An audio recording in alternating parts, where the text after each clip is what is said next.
Hi all, అందరూ ఎలా ఉన్నారు? నేను బాగున్నాను. మీరందరూ కూడా బాగుండాలని మనస్ఫూర్తిగా కోరుకుంటున్నాను. నేను ఇలా లాంగ్ వీడియోతో మీ ముందుకు వచ్చి చాలా రోజులే అవుతుంది. పోస్ట్ చేయాల్సిన లాంగ్ వీడియోస్ చాలానే ఉన్నాయి. నాకు టైం సరిపోక పోస్ట్ చేయట్లేదు. ఇక నుంచి వీక్లీ 2 లాంగ్ వీడియోస్ పోస్ట్ చేద్దామని అనుకుంటున్నాను. మీ అందరూ చూసి మీ సపోర్ట్ నాకు అందివ్వాలని కోరుకుంటున్నాను. ముందుగా ఒక చిన్న రిక్వెస్ట్ అండి, నా ఛానల్ కనుక మీరు మొదటిసారి చూస్తుంటే నా వీడియోస్ చూసి మీకు నచ్చినట్లయితే ఒక లైక్ చేసి నా ఛానల్ అయితే సబ్స్క్రైబ్ చేసుకోండి.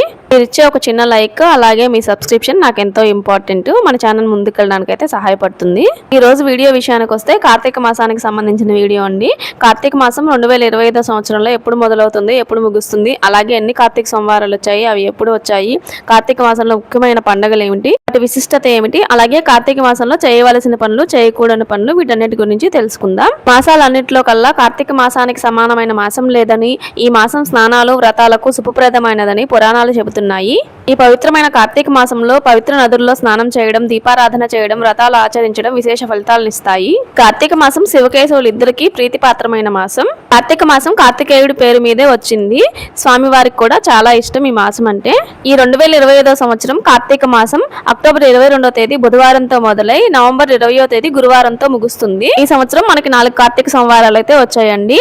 అవి అక్టోబర్ 27, నవంబర్ 3, నవంబర్ 10, అలాగే నవంబర్ 17వ తేదీల్లో వచ్చాయి. కార్తీక మాసంలో వచ్చే ముఖ్యమైన పండుగల గురించి తెలుసుకుందాం. అక్టోబర్ 23వ తేదీ అంటే కార్తీక మాసంలో 2వ రోజు భగిని హస్త భోజనం ఉంటుంది. ఆ రోజు స్త్రీలు తమ అన్నదమ్ములకి తమ చేత్తో వండిన భోజనం పెడితే చాలా మంచిది. ఇలా చేయడం వల్ల అపరుచి దోషాలన్నీ తొలగిపోతాయని పురాణాలు చెబుతున్నాయి. కార్తీక మాసంలో 4వ రోజు అంటే అక్టోబర్ 25వ తేదీ నాగుల చవితి వస్తుంది. ఈ రోజు నాగేంద్ర స్వామిని పూజించి అలాగే పుట్టలో పాలు పోయడం ద్వారా సంతాన వృద్ధి, సంతానం లేని వారికి సంతానము కలుగుతుంది. అక్టోబర్ 26వ తేదీ కార్తీక పంచమి. ఈ రోజు అలివేలు మంగాపురంలోని పద్మావతి దేవి భూమిపై ఆవిర్భవించిన రోజు. ఈ రోజు సాయంత్రం లక్ష్మీదేవిని పూజించి లక్ష్మీ అష్టోత్తరంతో పాటు కనకధార చదువుకుంటే చాలా మంచిది. అక్టోబర్ 29వ తేదీ ఉసిరిక అష్టమి. ఈ రోజు ఉసిరి చెట్టు కింద దీపం వెలిగిస్తే చాలా మంచిది. అలాగే ఈ రోజు ఉసిరి చెట్టు కింద వనభోజనం చేయడం చాలా మంచిది. ఈ రోజు వనభోజనం చేయడం కుదరని వాళ్ళు కార్తీక సోమవారాల్లో ఏ రోజు చేసినా మంచిది. అలాగే ఉసిరికాష్టం రోజు గోవు పూజ చేయడం వల్ల మంచి ఫలితాలు అయితే లభిస్తాయి. అక్టోబర్ 30వ తేదీ కోటి సోమవారం.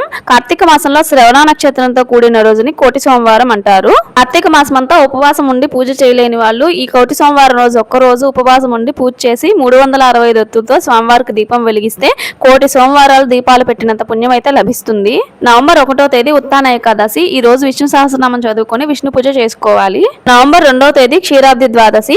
ఈ రోజు నారాయణ సమేతంగా తులసి పూజ చేయాలి. ఇలా చేయడం ద్వారా స్త్రీలకు సౌభాగ్యం కలకాలం నిలుస్తుందని పురాణాలు చెబుతున్నాయి. నవంబర్ 5వ తేదీ కార్తీక పౌర్ణమి. ఈ రోజు శివుడు త్రిపురాసుర సంహారం చేసిన రోజు. కార్తీక పౌర్ణమి రోజు ఉదయమంతా ఉపవాసం ఉండి సాయంత్రం ప్రదోష కాలంలో 365 ఒత్తులతో శివాలయంలో దీపం వెలిగిస్తే చాలా మంచిది. కార్తీక సోమవారాల్లో కూడా 365 ఒత్తులతో శివాలయంలో దీపం వెలిగించుకోవచ్చు. శివాలయానికి వెళ్ళడం కుదరకపోతే ఇంట్లో అయినా వెలిగించుకోవచ్చు. కార్తీక పౌర్ణమి రోజు ఆలయాల్లో జ్వాలాతోరణం వెలిగిస్తారు.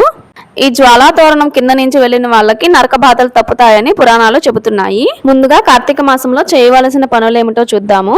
కార్తీక మాసంలో ప్రతిరోజు సూర్యాస్తమయం తర్వాత ఇంట్లో 4 దీపాలు వెలిగించుకోవాలి. అవి దేవుడి మందిరంలో, తులసి చెట్టు దగ్గర, అలాగే గుమ్మం దగ్గర ముగ్గులో పెట్టుకోవాలి. కార్తీక మాసంలో ఒక రోజైనా తప్పకుండా నదీ స్నానం చేయాలి.